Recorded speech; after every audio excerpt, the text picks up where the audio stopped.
नए साल की बहुत बहुत शुभकामनाएं हमारे पूरे दर्शकों को। मैं संजय भूषण पटियाला, फिल्म प्रचारक।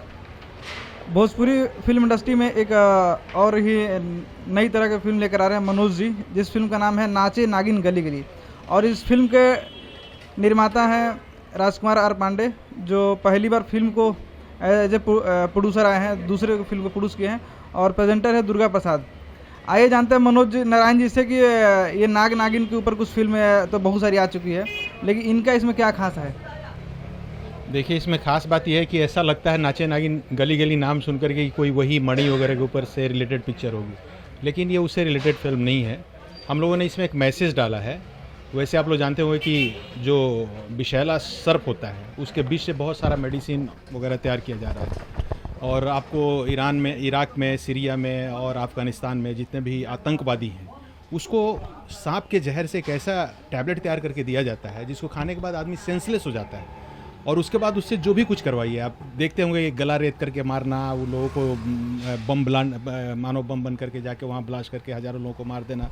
ये आप जानते हैं अच्छी तरह से कि जब तक आदमी सेंसलेस नहीं हो तब तक ऐसा काम नहीं कर सकता है। और उसी से रिलेटेड ये हमारी फिल्म है।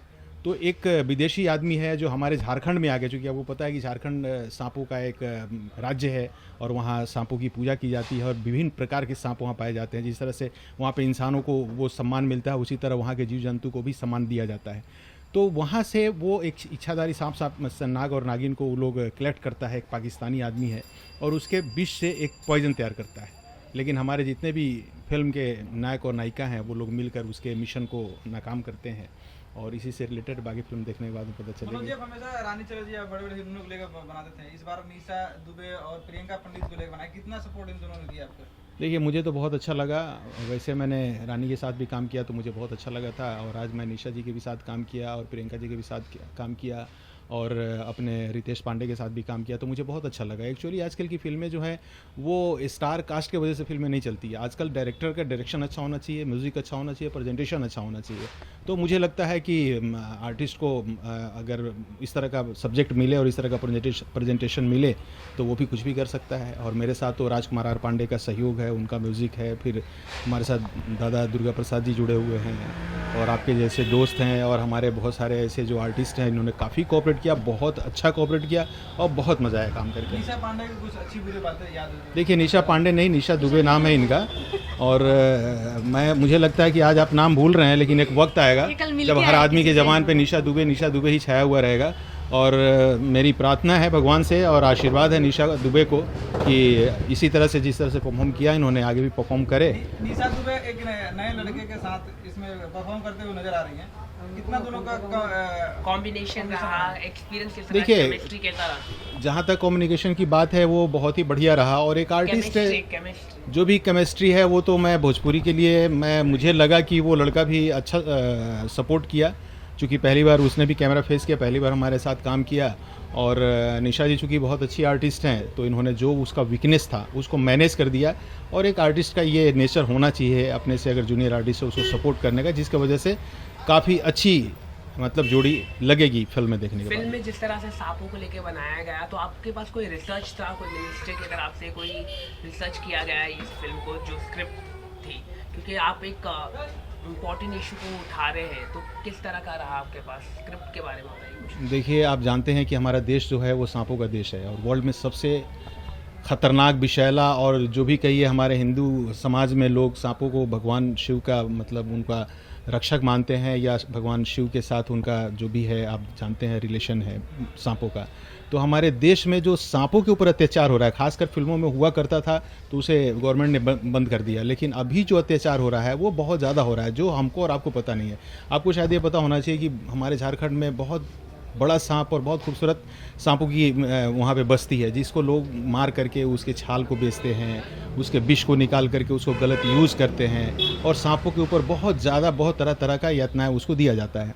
तो ये जो रिसर्च है ये भी एक फाइनल और सही रिसर्च है, लेकिन हमने इसको थोड़ा फिल्मी रूप दिया है क्योंकि इंटरटेनमेंट भी चाहिए दर्शक को, और उस मैसेज को हमने इसमें डाला है जो आज इराक, सीरिया और हर जगह लोगों को आपको पता होना चाहिए कि आज के लड़कियों को भी सांप का मीट खिला करके उसको बेहोश करके उसको बहुत सारा चीज़ें, बहुत तरह की मैंने इसकी दुरुपयोग हो रही है, तो उस पर हमने फोकस किया है और बाकी आपके माध्यम से पिक्चर कितनी पसंद आती है दर्शक को, ये उनके ऊपर डिपेंड है। कैसा रहा आपका एक्सपीरियंस के साथ और पूरी कास्ट के साथ, कुछ इसके बारे में बताइए, और किस तरह का किरदार है इस फिल्म में आपका? मुझे बहुत मज़ा आया। मैं मनोज सर के साथ पहली बार काम की हूँ, लेकिन बहुत अच्छा एक्सपीरियंस रहा। और हम खासकर टेक्नीशियंस की बात करें तो हमारे जो डीओपी थे या फिर हमारे जो डांस मास्टर थे, एक्शन मास्टर थे, सभी लोग बहुत क्लास के थे। और एक बोल सकते हैं बहुत अच्छा कुछ सीखने को मिला सर के साथ काम करके, इनकी टीम के साथ काम करके। कैरेक्टर एक बहुत ही रिज़र्व लड़की का कैरेक्टर बोल सकते हैं, जो कि बहुत बचपन से बहुत डरी सहमी हुई घर में, जिसको बहुत टॉर्चर करते हैं उसकी फैमिली वाले, इस टाइप का कैरेक्टर है। सारी चीज़ें नहीं बताऊंगी, फिल्म भी देखना है ना आप लोगों को। निशा दुबे में वो क्या चीज़ है कि दूसरे फिल्म के प्रोड्यूसर आपको कास्ट करे? देखिए, अगर अपनी खुद से तारीफ नहीं कर सकती, पर आपने पूछा इसलिए बताती हूँ कि नहीं, वो मैं बता देता हूँ भी, एक खूबसूरत डांसर हैं, खूबसूरत एक्ट्रेस हैं और डायरेक्टर को कोऑपरेट करती हैं, और अगर जो कोई भी सीन हो उसको उसमें डूब जाती हैं। इससे बेटर एक आर्टिस्ट के लिए और क्या होना चाहिए। तो मुझे लगता है कि ये ऑलराउंडर हैं और इनको मौका देना मैं रिक्वेस्ट करूँगा ऐसे निर्देशकों से जो इस तरह के टैलेंट को अपने फिल्मों में ब्रेक दे।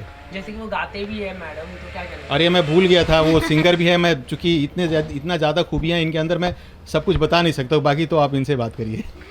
एक्चुअली मैं भी वही कहना चाह रही थी कि अभी तक हमारी इंडस्ट्री में केवल मेल हीरो ही ऐसे हैं जो कि सिंगिंग भी करते हैं और एक्टिंग भी करते हैं। तो ये मेरी सोच सकते हैं, ये समझ सकते हैं कि पहल है, मैं स्टार्ट कर रही हूँ कि मैं पहली लड़की हूँ जो कि सिंगिंग भी कर रही है, एक्टिंग भी कर रही है। मुझसे पहले मेरे गुरुजी ने भी किया था, कल्पना जी ने भी स्टार्ट किया था, पर एक दो फिल्मों के बाद उन्होंने कोशिश बंद कर दी। पर मैं उस चीज़ को लेके झंडा लेके उठी हूँ, तो आगे तक जाऊँगी। मैं सिंगिंग भी करूँगी, एक्टिंग भी करूँगी, सारी चीज़। तो यही प्लस पॉइंट मेरे अंदर बोल सकते हैं। तो आपको लगता नहीं कि आप बॉलीवुड में भी जा सकते हैं? I am trying my best, मैं कोशिश कर रही हूँ। अगर ऊपर वाले ने चाहा किस्मत में है तो ज़रूर जाएंगे। तो कौन से एक्टर के साथ आप काम करना चाहेंगे बॉलीवुड में, अगर 3 खानों में से? नहीं, सारे लोग अच्छे हैं, सारे लोग, क्योंकि बॉलीवुड के स्टार्स है तो हम किसी एक का नाम नहीं ले सकते, बट मुझे सभी लोग पसंद है। हाँ, अगर नई जनरेशन में बोलूँ तो आई लव टाइगर श्रॉफ। अगर हम बात करें नोटबंदी से कुछ असर पड़ा है भोजपुरी जगत को? देखिए, जिस वक्त हमारी शूट चल रही थी उस पीरियड में हमें परेशानी तो हुई, खाने पीने की परेशानी हुई, और उस पीरियड में ये एटीएम से भी काफ़ी ज़्यादा प्रॉब्लम था, लेकिन हम लोगों ने मैनेज किया और अभी सब तो ठीक लगता है, अभी कोई प्रॉब्लम नहीं है। और जो मोदी जी का सपना है, भगवान करे वो पूरा हो और हमारा देश आगे बढ़े। आपको क्या लगता है नोटबंदी से कितना असर हुआ है, क्या सही फैसला लिया मोदी जी ने? जैसा कि सर ने कहा, हम जब शूट पे थे तो हमें बहुत प्रॉब्लम्स हुई। शूट के लास्ट समय में नोटबंदी हो गई और बहुत आर्टिस्ट वहाँ पे थे, इतना बड़ा हमारा पूरा स्टाफ था वहाँ पे, सारे लोग, तो बहुत परेशानियाँ झेलनी पड़ी। लेकिन फिर भी हमारे सर ने बड़ी मुश्किल से कोऑपरेट किया, सब कुछ एडजस्ट किया कैसे कैसे। तो उस वक्त बहुत परेशानी, उसके बाद अब कोई परेशानी नहीं है, और हमारा ज़्यादा पैसे हैं नहीं तो परेशानी का सवाल उठता नहीं। नया साल है आज, तो किस तरह का सेलिब्रेशन किया, और एक शुभकामनाएं दे दीजिए। मैंने तो अपने घर पे ही सेलिब्रेट किया है। हमारे सर आए हुए तो सर से पार्टी लेनी है अभी, क्योंकि फिल्म इतनी अच्छी बनाई है तो पार्टी तो बनती है। तो सर हमारी पार्टी देंगे ना सर? हाँ, बिल्कुल बिल्कुल, हम सारे अपने टीम को पार्टी देंगे। और नए साल में मैं अपने चैनल वालों को ये शुभकामनाएं देता हूँ कि पूरा ये वर्ष आपका सुखाल हो, खुशमय हो, और हमारी फिल्म इंडस्ट्री आगे बढ़ती रहे आपके प्यार से, आपके आशीर्वाद से। और हमारी फिल्म को देखते रहिए और सारे फिल्म वाले लोगों को अपना प्यार देते रहिए, बांटते रहिए। और मेरी तरफ से भी सभी दर्शकों को ढेर सारी शुभकामना न्यू वर्ष की। और मेरी जो भी लगातार फिल्में आ रही है, नाचे नागिन, गली गली, स्वर्ग, रुद्रा, और भी बहुत सारी फिल्में लाइन बाय लाइन है, तो सभी को देखिए और अपना आशीर्वाद, प्यार हम सभी कलाकारों पे यूं ही बनाए रखिए। Thank you so much and happy new year. Thank you. Thank you.